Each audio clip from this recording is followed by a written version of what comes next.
Hi, and welcome to this live reading from Dawnbreaker, House of Blood and Sun by Hadley Thorne, and this is presented by Itsy Bitsy Book Bits. Chapter 1, Across the Sky. A stiff breeze rustled through the ancient oaks that lined the path along the river. Overlooking the mighty Mississippi, the crescent moon lit the cloud-filled night, giving the illusion of tie-dye across the sky.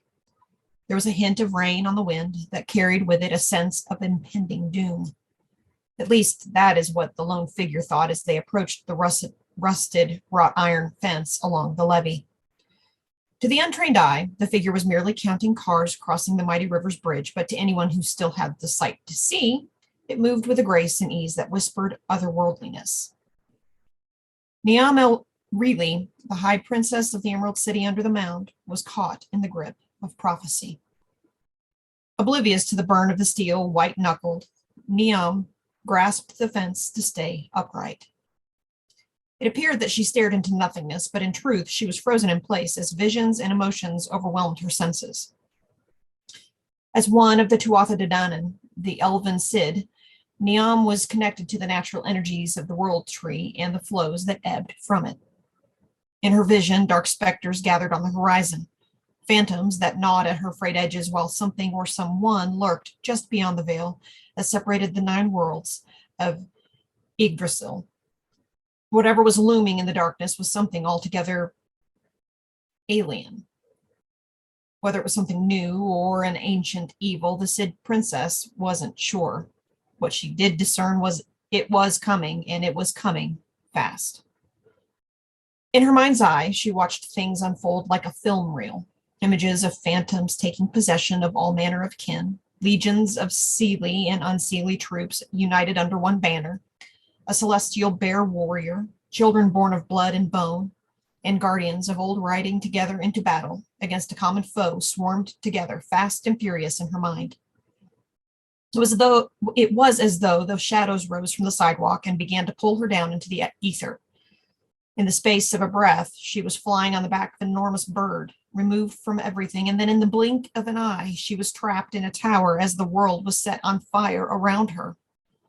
With a cry as the flames leaped at her menacingly, her knees buckled beneath her as she fell to the ground. Once the vision had passed, she found herself once again on the path of the river walk in downtown Fort Rosalie, on the opposite side of the vale from her home in Emerald City under the hill. At court, the Sidhe elders had been debating prophecies and visions about looming darkness for a quarter of a century. However, none had such cataclysmic visions of the magnitude of what she had just seen, at least none which were discussed openly. The High Queen, Niamh's mother, Queen Desdemona, would never have let these doomsday visions be known to the populace of Emerald City. So, other than whispers, the truth of such visions weren't common knowledge, and her mother would make sure Niamh's own prediction would go unreported. Certain factions within the court would interpret these visions as a call to arms, or as means to form alliances with the other worlds of Yggdrasil. Perhaps even a way for the seelie and unseelie courts to mend their rift and reunite. However, none of these factions included the queen. Niamh's mother was a race purist.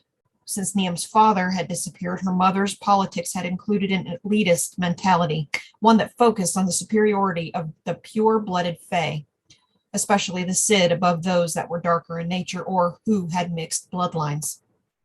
She has passed laws that limited intermingling between the fae and the citizens of the other worlds, especially humans. She wondered what her mother would do if she discovered her daughter was sneaking out of the Silpha, crossing the borders of the in-between, and slipping out with a group of human men to drink spirits, play music, sing, and dance. A road-worn Connor O'Brien pulled into the Thorne and Thistle parking lot in Fort Rosalie, happy to be back home. His great-nephews, Harp and Kyle, were his favorite people in the world, and he hadn't seen them in far too long. In contrast to most vampire sorts, he kept a close eye on his human family members. Whatever his curse was, he promised his brother he would guard his heirs as long as their bloodline survived. Nearly a century had passed since he received the dark gift. Gift, he muttered hatefully, his mind's eye momentarily plagued by images of the vile female vampire who he knew as master. Despite winning his freedom through fair and square means, She pursued him relentlessly. Despite her diminished interest in the chase, he knew he remained on her radar until she was once more reminded of his existence. The Vampire Queen Mary's hatred for his master was the only thing that kept his family safe. His master, Colette, kept a distance from the Vampire Queen, and since his family resided in the same city, they were safe. It was only because of this that he could connect with the boys in this span of their mortal life. His spine tingled as he stepped out of his Jeep. Crossing himself, he could almost hear his mom's voice saying, "It's the chills of truth, Connor. Pour some whiskey for the Fae to keep you safe." Running toward the overhang of the Irish pub he frequented, he raised the collar of his jacket. There was a sharp wind blowing in from the Mississippi River that seemed to stir something just out of his grasp there in the primordial darkness. Connor's predatory senses sharpened, and he stopped for a moment to inhale deeply, the predator in him scenting its prey. The smell soothed his beast, so lovely was its essence. As strange as it seemed, it reminded him of home and hearth, of family and friends, of times when he was young mortal alone in the wild forgotten woods of his youth. How strange, he thought, remembering those times from long ago. Sheets of rain fell as he entered the building, preventing him from thinking much deeper. Niamh shook her head as though to free herself of prophetic visions and thoughts of the shining court, her mother, and everything wrong with court politics. She was determined to have a good time tonight. Pulling herself together, she made her way to the small Irish pub on the riverfront. As the mist turned to rain, she pulled up the hood of her jacket to cover her pink hair in a graceful motion. A frown tugged at her pretty face as she watched the iron burns on her hands vanish. They were fading, but hurt plenty. She grimaced in pain when she went to grip the violin case and backpack from beside the fence before hurriedly crossing the street. A line was forming at the entrance to the pub when she hurried past. The rain came down harder as she turned to run toward the pub's rear entrance. Niamh collided with the person opening the door as she turned the corner. Embarrassed by her clumsiness, she muttered, "I'm sorry," as she helped him to his feet. The older black man addressed her with a quick bow and a flash of white teeth once on his feet. "Lady N," he held out his fist for her to bump, saying, "You and the boys sounded tight last night." Unable to hide her gratitude, she beamed. "Thanks, Money." She tried to remain humble, but Money Cotton was a blues legend on the Mississippi music circuit, and Niamh and her bandmates had long admired his work. Him even talking to her was huge, but him commenting on their music was a dream come true. "Tell you what, lady, that Kyle sure enough has some soul for a white boy. That new sound y'all got is haunting." The white boy was Niamh's best friend, Kyle O'Brien, the guitarist, songwriter, and resident broody heartthrob at the Thorne and Thistle Irish pub. "Oh, wow, I can't wait to tell Kyle. It will make his life to hear that you even listen to us." Tipping his hat, he told her in a gravelly voice, "You got it, lady." Excusing herself, Niamh made her way to the janitor's closet, which was her official dressing room. She smiled to herself, remembering the night Dylan King, the owner of the Thorne and Thistle, gave her the key. She knew it was reluctantly granted to her thanks to the complaints of several of the ladies' room patrons about how long it took Niamh to get ready for the stage in the pub's small ladies' room, which, she giggled to herself, may or may not have been intentional. The little room meant a lot more to her than just a place to change clothes. Maybe because it established her as a permanent fixture at the little pub. She wasn't sure. She just knew that she felt more accepted at the Thorne and Thistle than she did almost 3 centuries under the Mound. That alone had everything to do with meeting Kyle and joining the house band. They accepted her and loved her, but most of all, they valued Niamh for who she was, not because of title or status or her bloodline, but for her. She had never had that before. Unfortunately, as the blood-born child of the High Queen and High King of the Sealy Court, certain duties would be expected of her. Her naming day ceremony was but a few weeks away, and her days of being free to cross the veil into the world of man was coming to an end. Due to her father's absence and her brother's exile, Niamh could not avoid the expectation to assume her role at court. Part of that was her naming a consort, since she would be named heir to the throne. It was either that or her mother named one for her in her father's absence, which that was not going to happen. Thus, Niamh was planning to leave Emerald City under the Mound before her coming of age if her father had not returned. She loved the bardic lifestyle, and at least on this side of the veil, she was free to have thoughts, opinions, friends, and even a lover should she choose. Touching up her eyeliner, she smiled at her reflection. Satisfied, she slipped into a pair of black leather pants, buttoned up the starched white poet blouse, added a dramatic crimson crushed velvet vest, and headed to the bar for her pre-show drink. A knock disrupted her thoughts in a male voice that she recognized as Dylan King, the proprietor of the Thorne and Thistle. "Niamh, you're up in 10. "Okay," she replied, adjusting her glasses in the mirror. Even though they weren't prescription, they were tinted to obstruct magic should it answer the call of the music. It was a minor trick, but a necessary one.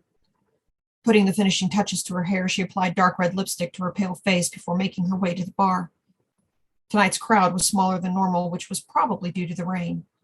For some reason, humans seemed to avoid rain. Connor could swear he had heard the faintest tinkle of bells. It was then that he saw her. He stood spellbound as he gazed at her, a vision with a cloud of silvery white hair tipped with cotton candy pink highlights. A whiskey in hand, she sat at the other end of the bar. She had a wildness about her that made him yearn for her. The first stirrings for a woman beyond carnal need he had felt in decades stirred inside him, and he knew she would be his undoing. He hadn't turned around and leave the bar as he should have. Instead, he called the bartender over. "A whiskey for the girl at the end of the bar." He smiled at the girl before sliding her an extra 20. "And this is for you if you can tell me about her." A lopsided grin spread across the bartender's face as she quickly tucked the 20 into her bra. She gave him a knowing wink that convinced him he wasn't the first to ask this of her. "Sir, she is Lady N of Lady N and the Hostages, the Thorne and Thistle's house band. I advise you to hold tight to your heart, otherwise you will lose your way when you hear her sing." "She is a siren, eh?" "Oh, she is something." The bartender laughed as she went to pour the mysterious Lady N her whiskey. As she took a regular seat at the bar, Niamh waited for her favorite bartender, Katie Mackenzie, to bring her regular drink. As if on cue, the slender brunette slid a bottle of water and a shot of whiskey over to her with a wink. Katie was from Emerald City Under the Hill, the only daughter of one of the lesser barons at Emerald City Under the Hill, but she had moved to this side of the Vale after falling in love with a human man. It was a great scandal and the subject of great gossip at court. The saddest part of it was due to the laws her mother had enforced. Katie's parents were forced to disown her. So, exiled at court and possibly disowned by her parents, Katie was just one of many fae that found themselves exiled because of her mother's politics. But Niamh had noticed one thing. The folk who had been exiled for love seemed to have a happiness about them that those in court did not possess. "Lady N, the night is young, and you already have an admirer." Katie nodded toward the end of the bar as she poured Niamh a second shot of whiskey.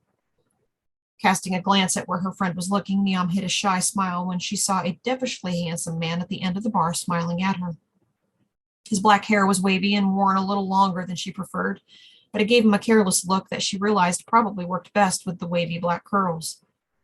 She had never been partial to the Black Irish. Still, there was something about how his dark eyes twinkled when he lifted his glass of whiskey in acknowledgement that gave her butterflies in the pit of her stomach. She lifted the shot glass up toward him with a nod and felt color rush to her cheeks when he flashed her a brilliant smile in return. Goddess, she thought as she drank the whiskey, he was a handsome one, that was for sure. She giggled to Katie with a nod, heading toward the stage as the whiskey burned its way down her gullet.